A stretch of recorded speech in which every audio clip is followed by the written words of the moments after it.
Thank you for that kind invitation, Marie. Fascinating analysis, Francois. Well, as I see it from outside, because I'm neither a German nor a Russian, just by way of background, in the 1990s, in the mid-1990s, I was a NATO representative in Russia. I opened NATO's first office in Moscow in 1995.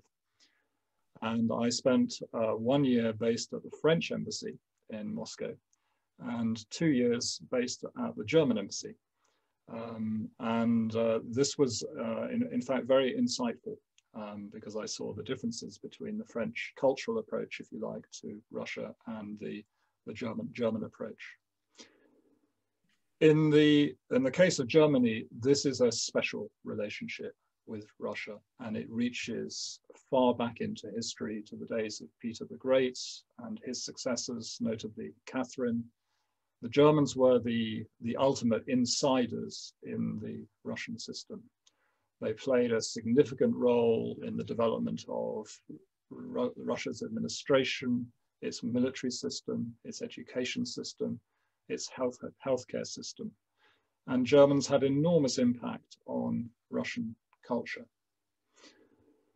Russia's role in defeating Napoleon had a very strong impact, of course, on Prussia, and Prussia and Russia began to cooperate in the late 18th century with the first partition of Poland.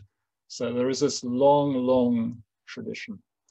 And I would say as part of that tradition, there is something we see today in Germany, which is a combination of both sympathy for Russia, some kind of understanding of Russia and its complexity, and also a fear of Russia and it's the chaos that it can create in Europe.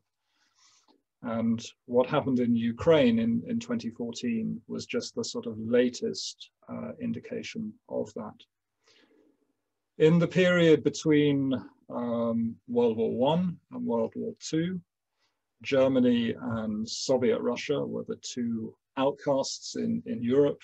The Bolshevik Revolution had an amazing fascination for German intellectuals. There was a belief that Russia was the country of the future and that Germany's future was in partnership with Russia.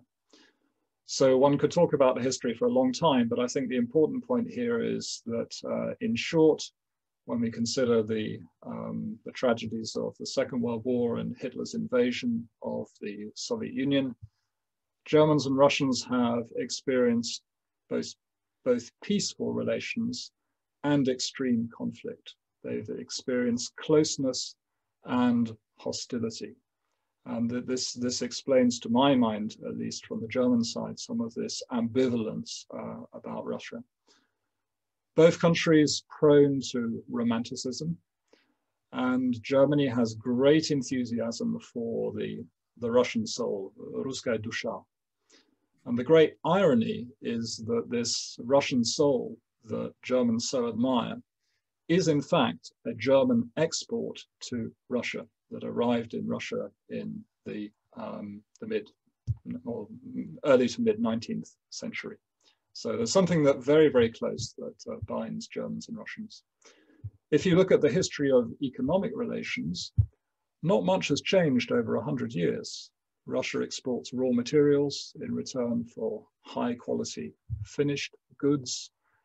The German company Siemens began working in Russia in the mid 19th century.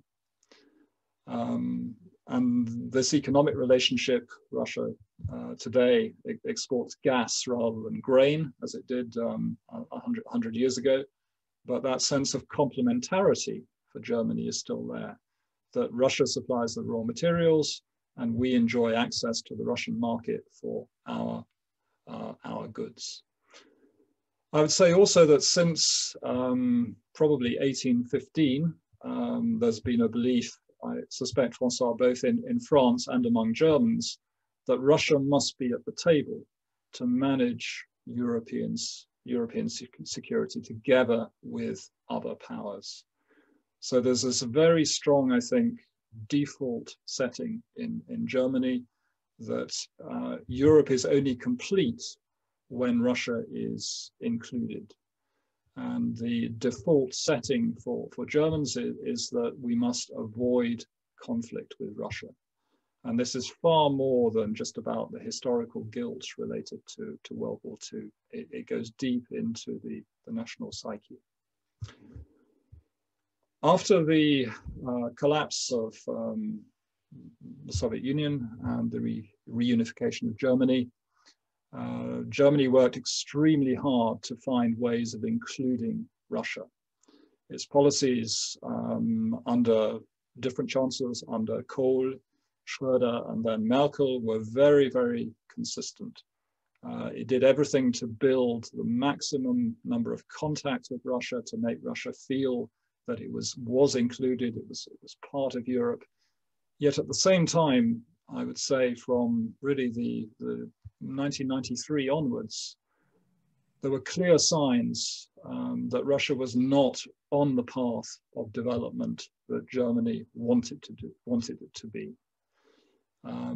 Berlin, in my view, deceived itself into thinking that developing business ties, for example, with Russia would improve rule of law in Russia. It then felt comforted when Putin came to power, a German-speaking president with a sympathy for Germany. And in the early 2000s, German diplomats spoke of relations being the best for a century between Germany and Russia.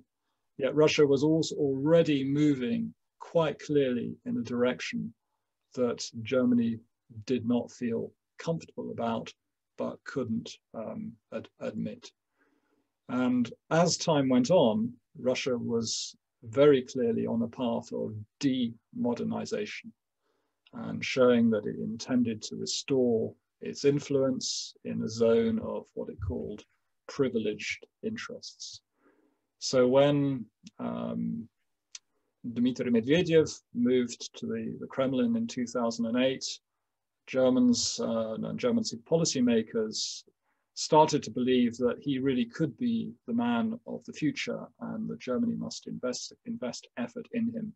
And Angela Merkel was also part of that.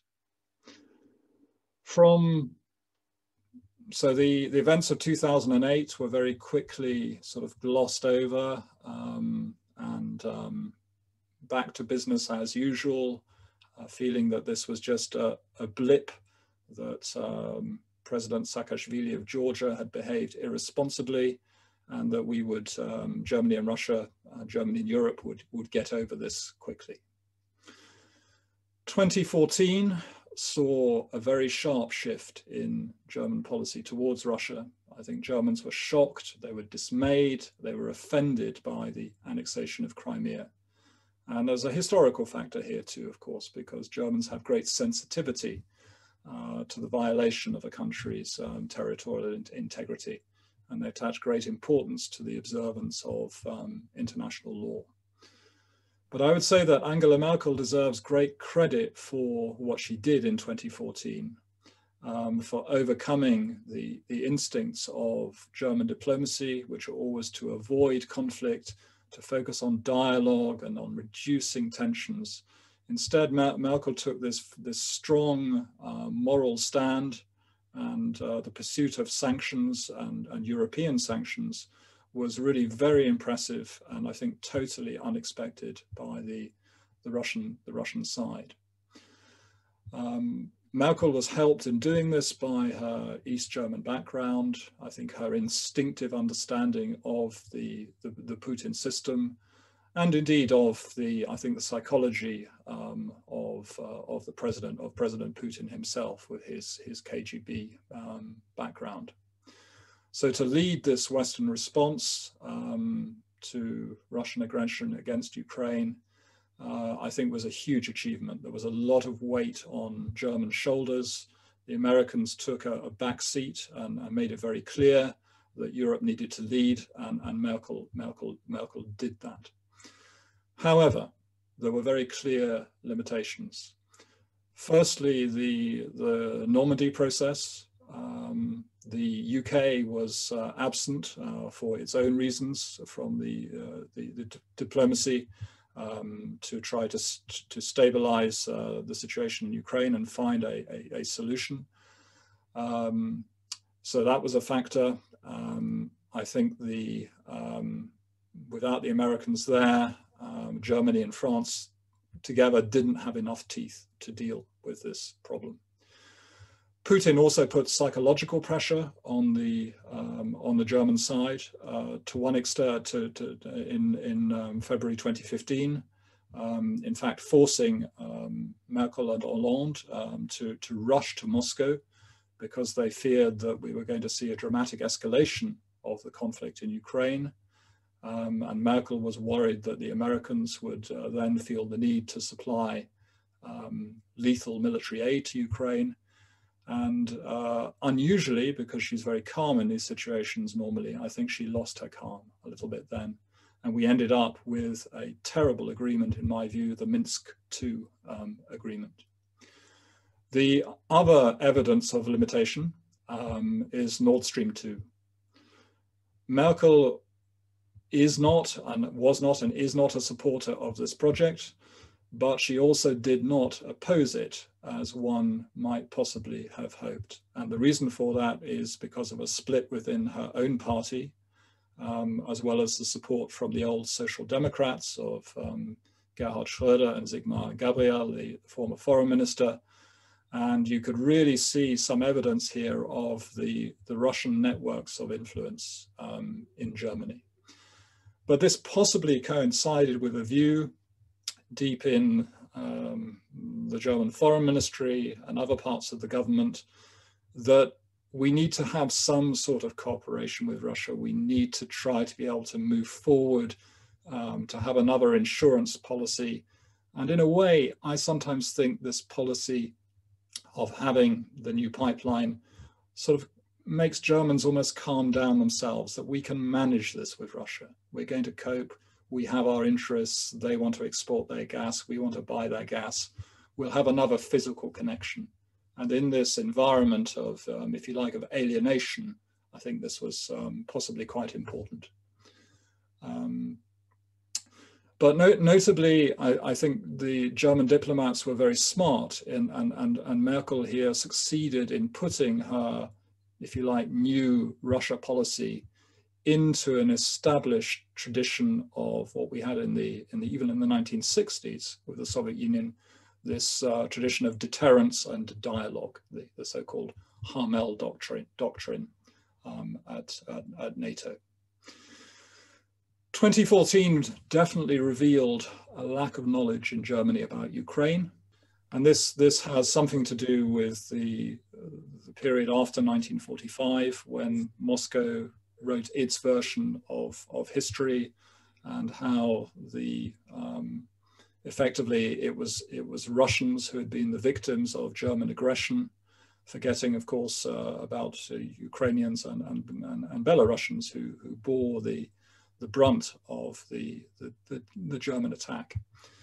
And as a result, there are very few specialists on Ukraine in Germany, particularly in the academic world and the think tank world. And there weren't so many of them in government either. And Germany has its biggest bilateral embassy in the world in Moscow. But the diplomatic presence in Ukraine, in terms of what I would call senior diplomats, was rather limited, given the size of the country.